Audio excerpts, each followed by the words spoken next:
नमस्कार, आप देख रहे हैं मध्य प्रदेश और छत्तीसगढ़ बुलेटिन, जिसमें हम बात करेंगे मध्य प्रदेश और छत्तीसगढ़ के तमाम जिलों से आ रही प्रमुख खबरों की। तो चलिए शुरू करते हैं खबरों का सिलसिला। चुरिया में अपने एक दिवसीय प्रवास के दौरान राजनांदगांव सांसद संतोष पांडे ग्राम बोरईडीह पहुंचे, जहां उन्होंने जनपद पंचायत अध्यक्ष संजय कुमार सिन्हा के निवास पर ग्रामीणों, सरपंच और जनपद सदस्यों से मुलाकात कर उनकी समस्याएं ध्यानपूर्वक सुनी और निराकरण का आश्वासन दिया। ग्राम विकास के लिए सांसद निधि से स्वीकृत राशि पर ग्रामीणों और सरपंच ने शॉल और श्रीफल भेंट कर उनका आभार व्यक्त किया। सांसद पांडे ने ग्रामीणों के साथ लंबी चर्चा की और जनपद अध्यक्ष के परिवारजन द्वारा उनका गर्मजोशी से स्वागत किया। उन्होंने भाजपा नेता सियाराम सिन्हा की पत्नी के निधन पर श्रद्धांजलि अर्पित कर परिजनों से मुलाकात भी की। बिहार चुनाव संपन्न होने के बाद सांसद लगातार क्षेत्र का दौरा कर विभिन्न कार्यक्रमों में शामिल हो रहे हैं। चुरिया से सी न्यूज संवाददाता राधेश्याम शर्मा की रिपोर्ट।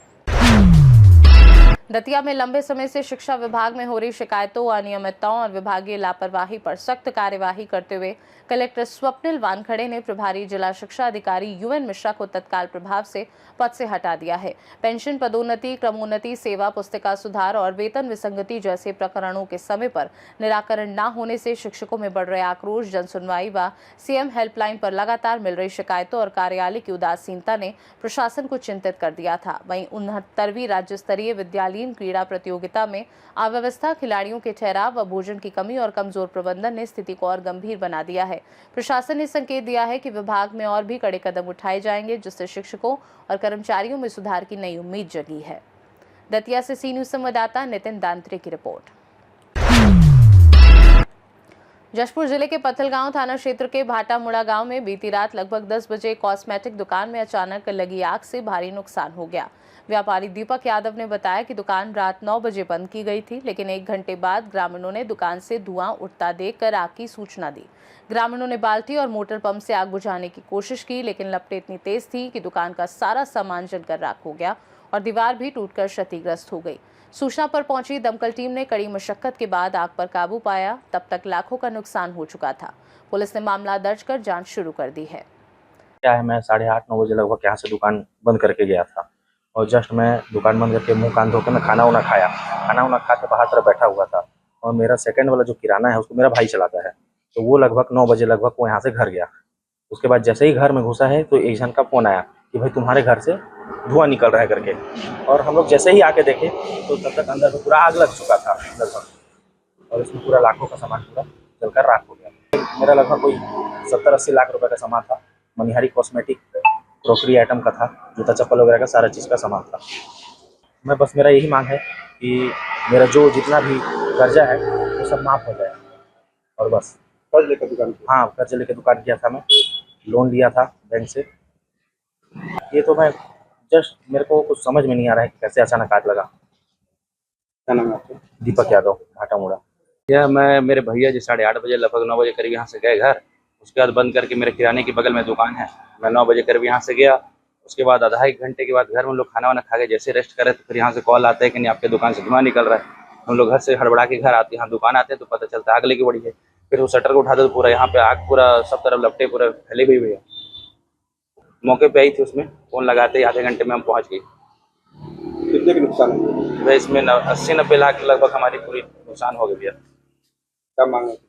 भैया हमारा जो नुकसान का भरपाई हो सके तो कुछ ना कुछ उसमें हमारा क्लेम हो सके, कुछ सरकार की तरफ से हो सके तो उसमें हमें सहानुभूति मिल जाए। क्या नाम है? राकेश कुमार यादव। थाना पत्थलगांव क्षेत्र अंतर्गत भाटामुड़ा निवासी दीपक यादव ने थाना पत्थलगांव आकर सूचना दर्ज कराई कि दिन प्रतिदिन की भांति वह अपने श्रृंगार दुकान को बंद करके अपने घर गया था और रात्रि लगभग 9 बजे उसके भाई राकेश यादव ने उसे सूचित किया कि उसके दुकान से धुआं निकल रहा है, जिस पर तत्काल अग्निशमन और पुलिस की टीम मौके पर पहुंची थी।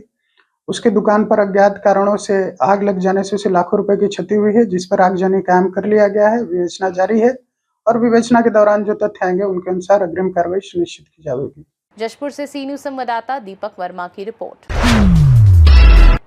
तहसील पवई के ग्राम कृष्णगढ़ में समाधान योजना 2025-26 के तहत आयोजित विशेष शिविर में पवई ओआईसी सतीश सैनी ने ग्रामीणों और उपभोक्ताओं को योजना के लाभ, आवेदन प्रक्रिया और समय सीमा की विस्तृत जानकारी दी, जिसका उद्देश्य उपभोक्ताओं की शिकायतों, बिजली बिल संबंधी समस्याओं और अन्य विभागीय कार्यों का निःशुल्क एवं त्वरित निपटान करना है। उन्होंने बताया कि जिन उपभोक्ताओं के बिजली बिल 3 माह से अधिक लंबित हैं, वे भी इस योजना के पात्र हैं, जिसका लाभ 1 नवंबर 2025 से 28 फरवरी 2025 2026 तक लिया जा सकता है। शिविर में बड़ी संख्या में उपस्थित उपभोक्ताओं ने अपने सवाल पूछकर योजना का लाभ उठाया और इसकी सराहना की। वहीं अधिकारियों ने भविष्य में भी ऐसे शिविर आयोजित करने का आश्वासन दिया। सबसे पहले मैं अपना परिचय देना चाहूँगा। मैं सतीश कुमार सैनी, ऑफिसर इंचार्ज पवई विद्युत विभाग से। शासन की महत्वाकांक्षी योजना समाधान योजना 2025-26 लाई गई है। इस योजना के तहत किसी भी कैटेगरी के, चाहे घरेलू, गैर घरेलू, दुकानदार भाई, यहाँ तक किसान बंधुओं को पहली बार, औद्योगिक उपभोक्ता जिनके जैसे चक्की हो गए, मिल्स हैं, उनके लिए भी इसमें जिन्होंने 3 माह से किसी परिस्थितिवश पैसा जमा नहीं कर पाए हैं, बिजली बिल जमा नहीं कर पाए हैं, तो उसमें जो लगने वाला जो सरचार्ज है, शर्त अनुसार छूट आई है। जैसे कि शर्त के अनुसार जो घरेलू हैं और किसान भाइयों के लिए जो 6 माह से बिल जाते हैं, जिनके 1 साल, 2 साल, 3 साल से ऊपर हो गए हैं बिल, उनमें एक मुश्त भुगतान करने पे उसमें लगने वाले सरचार्ज पूरे 100% माफ किए जा रहे हैं। पवई से सी न्यूज संवाददाता सुरेश कुमार द्विवेदी की रिपोर्ट। सिंगरौली में पुलिस अधीक्षक मनीष खत्री ने मुस्कान विशेष अभियान के तहत डीपाल विद्यालय विंध्यनगर में आयोजित जागरूकता कार्यक्रम में छात्र छात्राओं को साइबर सुरक्षा, मोबाइल के दुरुपयोग, सोशल मीडिया जागरूकता, आत्मविश्वास और महिला सुरक्षा जैसी महत्वपूर्ण विषयों पर मार्गदर्शन दिया तथा कठिन परिस्थितियों में तुरंत शिकायत करने की सलाह दी। कार्यक्रम में ह्यूमन ट्रैफिकिंग और बाल सुरक्षा पर आधारित शॉर्ट मूवी भी दिखाई गई।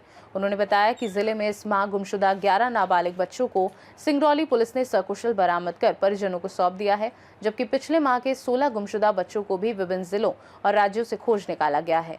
कार्यक्रम में अतिरिक्त पुलिस अधीक्षक सर्वप्रिय सिन्हा, नगर पुलिस अधीक्षक PS परस्ते, थाना प्रभारी अर्चना द्विवेदी सहित शिक्षक, छात्र छात्राएं और पुलिसकर्मी उपस्थित रहे। सिंगरौली से सी न्यूज संवाददाता मिथिलेश कुमार यादव की रिपोर्ट। मध्य प्रदेश और छत्तीसगढ़ बुलेटिन में फिलहाल के लिए इतना ही। देश दुनिया की बाकी खबरों को जानने के लिए देखते रहिए सी न्यूज भारत।